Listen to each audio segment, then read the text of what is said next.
Baba's divine nature. Now we go to the next chapter, that is Baba's divine nature. Sri Baba Neep Karori Maharaj was the very embodiment of grace and compassion. He showered affection, fed people, and made them laugh. He loved everyone without discrimination and could not bear to see anyone in distress.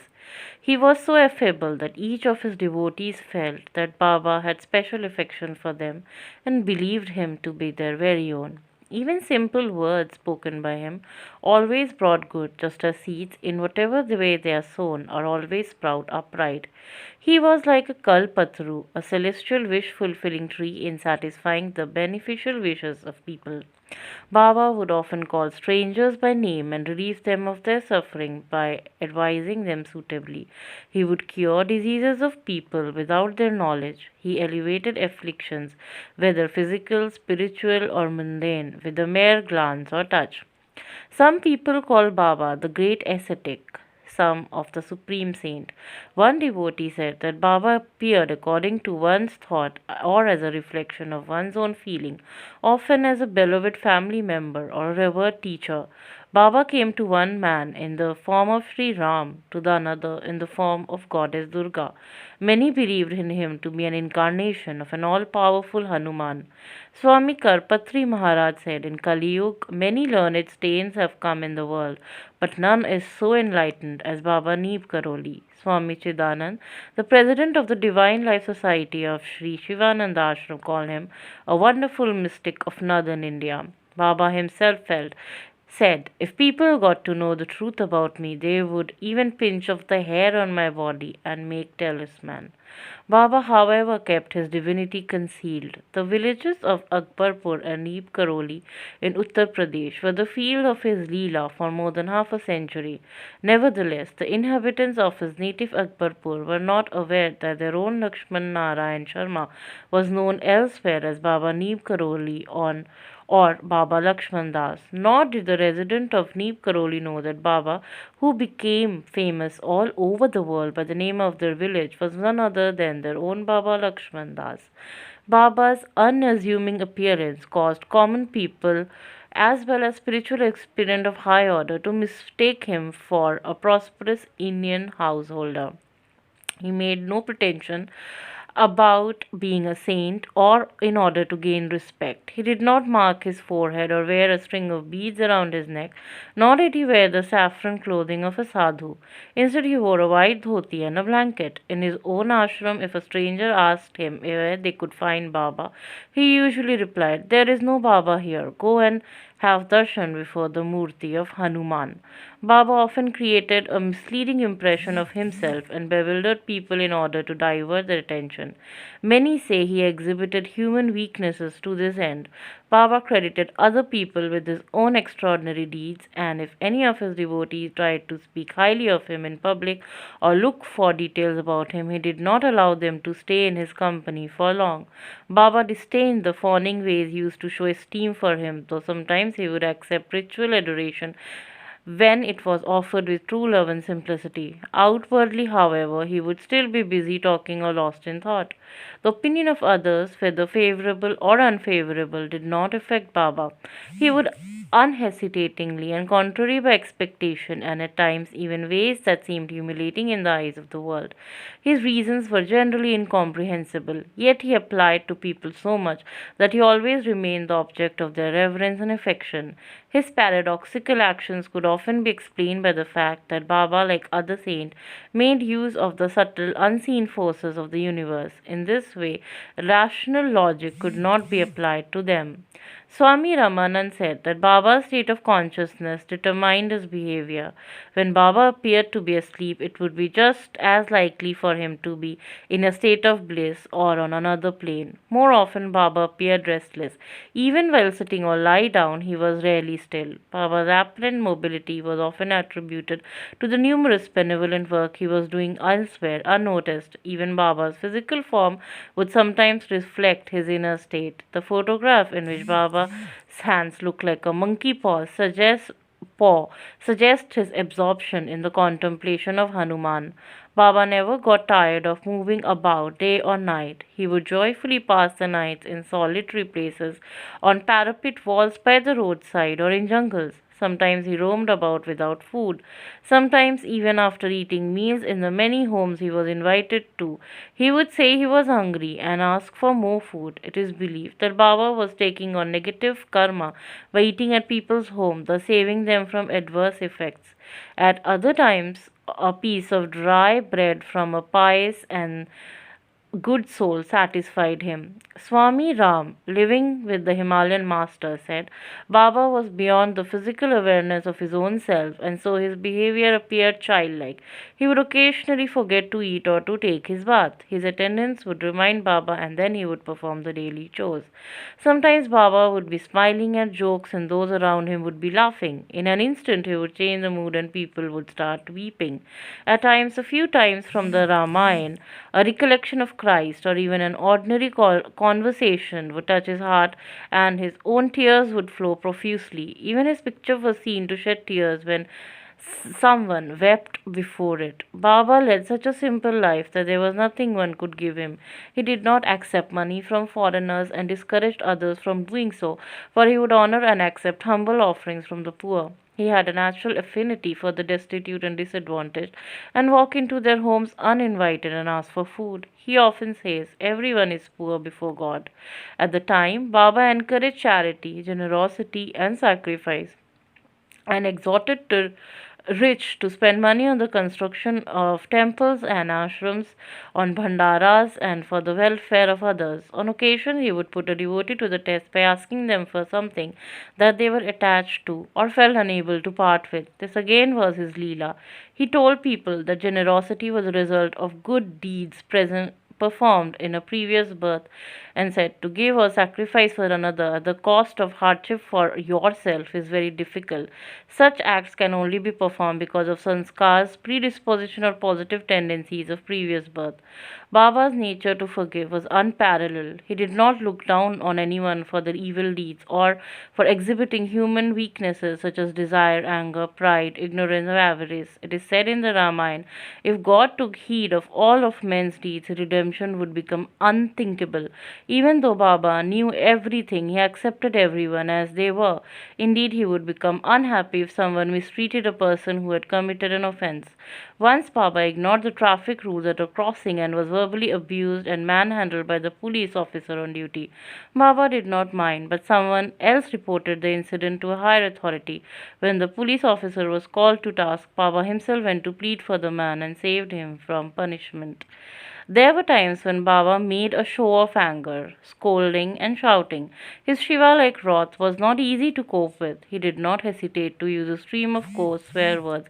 Sometimes he would even strike out with his hand or foot. Person who was the object of his fury, as well as anyone witnessing it, was shaken at these movements. Strangely enough, immediately after such incidents, Baba would appear very calm and kind-hearted, as if nothing had happened. Eventually, it was seen that his anger averted the misfortunes of others and acted as a blessing in disguise. Even knowing that his anger was never real, no one dared to take it lightly. No one knew how or on whom Baba's grace would fall. Even though people generally go to the hermitage of saints and sages to have their darshan like a thirsty man go to a well, Baba would visit the house of his devotees and bless them by eating food prepared by them. He would extend this type of blessings to anyone and eat vegetarian food without the slightest hesitation at the houses of Hindu, Muslim, Sikhs, or Christians. He often brought other devotees along with him and expected them to be fed as well. Even when he arrived unexpectedly, there would always be plenty. By his grace, quantity of food was increased to the appropriate amount and saved the hosts from embarrassment. Prosperity, peace, and contentment filled the house where he took a meal. While staying at the homes of his devotee, Baba would sit among them like the head of the family, take interest in and listen to their problems, give his opinion, and help them. Many families asked Baba for advice on matrimonial alliances, and at times he would name a suitable bride or groom. Whether Baba suggested an alliance, it was bound to take place, whether it was agreed to at the time or not. Having expressed his view in respect to marriage, Baba would indirectly get it performed in a satisfactory manner and relieve the family members of the anxiety. Certain people did not think it proper for a saint to be interested in worldly activities of householders, but these thinkers betrayed their ignorance of Baba's divine nature. They said in the Ramayana that the illustrious saints are moved by the sufferings of others. Baba was benevolence himself, so it was natural for him to shower his grace in so many forms. In addition to visiting his householder devotees, Baba would go to hermitages and caves of spiritual aspirants and grace them by his presence. Real sadhaks could not remain hidden from Baba. He always helped them, directly or indirectly, in their spiritual practice. Unlike some sadhu who do not tolerate children or consider them worthy companies, Baba, having a childlike temperament, loved their companies and always fed them in his nectar like prasad. He ignored their pranks and sometimes playfully encouraged them by giving preferences to their wishes. Baba's only expectation from children and young people was that they respect their parents and teachers, which he insisted they demonstrate by bowing and putting their head at the elders' feet. He used to quote examples of how one man carried his mother on his shoulders for a bath in the Ganges, or one who ate only after he had offered food to his parents. Those who showed such devotion to their parents were dear to Maharaj. In one context, he said, "It is not necessary to seek God as long as the parents are alive. Worship of living parents is difficult, but is the best sadhana." Baba would bring people to higher state of awareness just through normal conversation. Sometimes he kept people so absorbed all through the night that they were surprised to see the approach of dawn. During the discussions on spirituality, whatever he occurred touched the heart and had the effect of a great mantra or devotional incarnation. He said, "All religions are basically the same and they all lead to God. All human beings are equal. Blood that circulates in the body through the heart is the same in all." He went to Mecca at the request of Indian ambassador Sri Kidwai, to church at the request of the American devotees, and accompanied Sikhs and others to temple. Baba, who was initiated as a Vaishnav, appreciated whoever followed the religion conscientiously and respected all religions alike. But he himself was not constrained by any. In making the rituals less cumbersome, he would disregard the precepts of scriptures when appropriate. Baba encouraged the devotees to recite the Hanuman Chalisa and the Sundar Kand. He also guided them in the prayers and annual religious functions in the ashram, yet he himself would not participate and kept aloof from formal ceremonies such as consecration of temples. He would tell people God resides within every heart. Sometimes he said that food is God. About God darshan, he said God exists in all aspects of nature, his creation. He is everywhere, so is never out of our sight. The fault of ours if we are not able to see him or do not earnestly try to see him, we must not limit our vision. The narrow tendencies of the mind keep us so entangled in mundane activities that we are not aware of him. Our impure thoughts prevent us from achieving peace of mind and divine love. He said, "Love is the best means for God realization," and would repeat again and again, "There is nothing dearer to Ram than love." Baba was continuously uttering Ram Ram or sometimes Radha Radha. Even while talking, he would be moving his thumb continuously around his finger as if repeating a mantra. At times, he became so engrossed that he appeared to be lost in himself. His devotion was sublime. He often said, "Ram's form left this world, Krishna's form left this world, but the name stays." By reciting his name, everything can be achieved. He reiterated, "Everything is achieved." Someone asked, "Is it hypocritical to worship God when you are not sincere in your devotion?" Baba said, "If you can't do it with true feeling and you don't want to otherwise, What will you do then? Something is better than nothing. To begin with, one may not be entirely sincere, but in due course of time, the thoughts get purified and the honesty of intention comes by itself. Can anyone have the vision of God with naked eye? One must have divine sight to visualize Him, and person only get it after the purification of thought. For this, a pious life, bhajan, and spiritual practices are essential. Go on reciting Ram, and one day the true call for Ram will come out and you will be redeemed. According to Baba, one true recitation of the name of Ram from the heart was equal to countless recitation otherwise.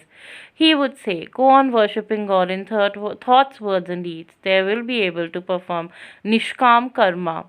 The ability of Nishkam Karma can be achieved only by His grace and cannot be acquired by any means. None can claim a right to His grace. It is up to Him to give it, to refuse it, or to take it away. Baba would say that attachment and ego are the greatest hindrances to the realization of God, that a learned man and a fool are alike as long as there is attachment and ego in the physical body. He would advise people to surrender to God's will and above everything else so that they might develop love and faith in Him and thereby be free of unnecessary worries in life. To strengthen people's faith, he would repeat the line, O Lord of the helpless, the strings of my destiny are in your hands. Like a fish in deep water, everyone is secure and happy under the protection of God. He would tell people that prayers made in front of his photographs were answered by him. He said, have trust in God, and the most difficult tasks become easy. For success, hard work alone is not enough. God's grace is essential. Baba was surrounded by people all the time and mingled with them freely, but like the wind, he touched everyone and remained unaffected. He listened to and inspired people, sometimes giving guidance in dreams. He existed on many different planes. He would quote Kabir saying, of this world I am, desirous of the world I am not. Passing through the bazaar I am, the buyer I am not. In some way, Baba remained like an open book that everyone could read, but few had the capability of understanding. In truth, Baba cannot be fathomed. He was transcendent, all pervading, and beyond duality.